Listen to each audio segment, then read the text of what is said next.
Alright, hello everybody. I'd like to welcome you guys here today. Thank you for taking some time out to listen to what I have to say. My name is Ricardo, and today I'm going to be discussing with you the strategies that Apple and iPod consumers can use for minimizing the risk of hearing loss. Alright? This is something very important because I noticed the majority of you guys, when you guys walked in, out of the 6 of you, 4 of you have an iPhone. You guys have an iPhone, and with the iPhone comes headphones that come in every package that comes with an iPhone, as well as an iPod, an iPad, and they sell them regularly, and we all like to use it because it's always cool to use Apple headphones than any other headphones, isn't it?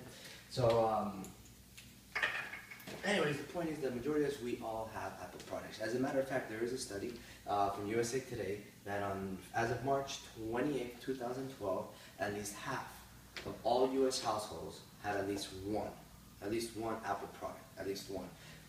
Who knows what that number is for more than one Apple product? I know myself, I have at least 3 different Apple products in my household. But anyways, the point is that this is a very serious issue on hand, is that you can lose your hearing or gradually have hearing loss throughout your time of using your Apple products, and that's not a good thing. Now, there's not one specific thing attributed to hearing loss, but if we can all take the necessary strategies to prevent the hearing loss, then, that is a win-win for everyone, I think. Because it is very important for us to hear, to listen to job assignments, to listen to reports, to listen to meetings, to be able to just listen as part of communicating. And without hearing, you're going to be stuck with not a good job in the future. So, first thing I'd like to go over is some precautions that we can take. I know some of these may seem obvious, and some of these are completely controllable. They're all in our hands. If you ever notice on one of the Apple products, the iPhone, iPod, warning labels, there is a warning label that says to use with caution, do not use very loud, whatever, but it's a very small print. They really don't care. As long as they put it, they've done their duty, kind of like the cigarette packaging, alright? But it's very important, there is some things you can do, and I'm going to go over some of them, alright? Just to name a few real quick to explain them to you. The first one is, there are volume control softwares out there. Volume control softwares or apps that you can download to your media devices, your iPod, your iPhones, and that's one of them. I'm going to go into detail with that in a second. The second one is basically just using your iPhone at a 50% volume limit. There's no reason to go more. The next one is that there are noise canceling headphones that you can invest your money in that will actually really help you. That's one of the more important ones, which I'm really going to go into today. And also, it's very important that you go to your yearly checkups with your doctor to find out not only your hearing loss, but your vision and everything. But your hearing is important because then you realize what you can do if you have to do more of or less of in the future. Okay? So the first one I mentioned is the volume control software. What does that mean? A volume control software. Okay? This is great, especially if you have children. I know I have a child, she's 3 years old, and she likes to listen to music because she always sees me listening to music. So I let her use it sometimes, but it's important, the volume control software that I use, I set it so that no matter what button she touches, it will not go over a certain limit. Now I know I have a little peace of mind knowing that she's not going to blast the volume out and I'll never know, and she can seriously damage her hearing. So that's a very good software. You set a limit, they can lower it, but then they won't be able to ever go past the limit that you set. That could be 50%, 25% of the limit. That's up to your discretion. So that's one of the better ones, I think. The second one is just using common sense and using it at a 50% level at all times. There's no reason to go more. As a matter of fact, doctors even say that there is a limit that your ears can use. It is measured in decibels. And once you surpass that limit, which is very easy to surpass that limit, we do it on a daily basis, you're doing some serious damages to your ears. Some very serious damages, and you don't even know. You won't see the effects until maybe in your 30s. Okay? So using it at a 50% hearing level, you can hear it great at 50%. I know I could, because I don't have loss of hearing. I know 50% I'm good. There's no need to go more. Yeah, sometimes if I'm in a place where it's really loud, there's a lot of outside noises, I may have the urge to put it up, but when I do that, I'm actually making a lot of damage. So if you're in a place where there is a lot of noise, kind of just get out of there, or don't listen to your headphones, just put it to the side.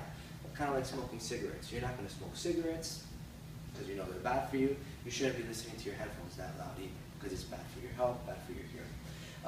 And the next one is very important. It's actually one of my favorite ones. I haven't done it yet, but I will eventually. You can invest your money.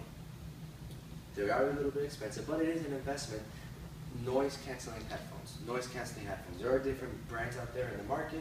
One of them that we all know are Beats Audio or Bose. They basically really trap your ear so that you cannot hear any outside noises, and it makes it more clear to listen because there is no outside noises. So, which means you don't have to even have it at the 50%. You could possibly have it at the 20% mark, and it'll still seem very loud and very clear. So that's very good to have. That's one of my favorite ones, but not everybody has $150 just lying around to invest in headphones. But if you do, I suggest buying those to invest in it because you won't be sorry, and you'll be able to prolong your hearing and not suffer from hearing loss. So, very important. Another thing I'd like to mention is that, like going to the doctor to get your yearly checkups, you get your hearing checked. If the doctor tells you, hey, Mr. Smith, you know, your hearing is really bad, you're losing your hearing, if you keep great at whatever you're doing, you're going to be deaf in the next few years. That's a wake-up call that we hope we never have to encounter, but it is a wake-up call, and maybe there is time to safely backtrack with the damage that has been done. So basically, to conclude, you know, you want to try to use different strategies that you can do to reduce the risk of hearing loss. Because why? Nobody wants to be deaf, right? No, just like nobody wants to be blind. You're not going to stick your eye and look at the sun for hours on end so you can go blind. So the same thing with your hearing. There are precautions you can take. Think of it like this. We all like to go to the beach, lay out by the pool. We all like to be tan. We all like to get tan. That's the thing. We all want to be tan. So, but is sitting out by the pool for hours on end without any sort of UV protection? Yes, we'll get tan, we'll get a sunburn, but then we'll get tan and this and that, but we're damaging our skin. It's the same concept. And what do we do to prevent UV radiation? We wear sunblock, all right? And with the one I particularly have right here is the 50 SPF 50, which you still get sun, but you're protecting yourself from the dangerous UV radiation. So, I mean, we take our precaution when it comes to tanning. Now we need to take those same precautions that I mentioned, which is number one, using a volume control software or app for your devices. Number two, setting your volume limit to no more than 50%. The third one was investing your money in some noise canceling headphones. And of course the fourth one, always go to your regular doctor visits to check on your hearing. Okay? I hope this information was useful to everybody. I really hope that you guys take the extra step and actually pay it forward to let somebody else know if you see them in a waiting room blasting their headphones to the point where you can hear it. Maybe you can shed some light on that. All right?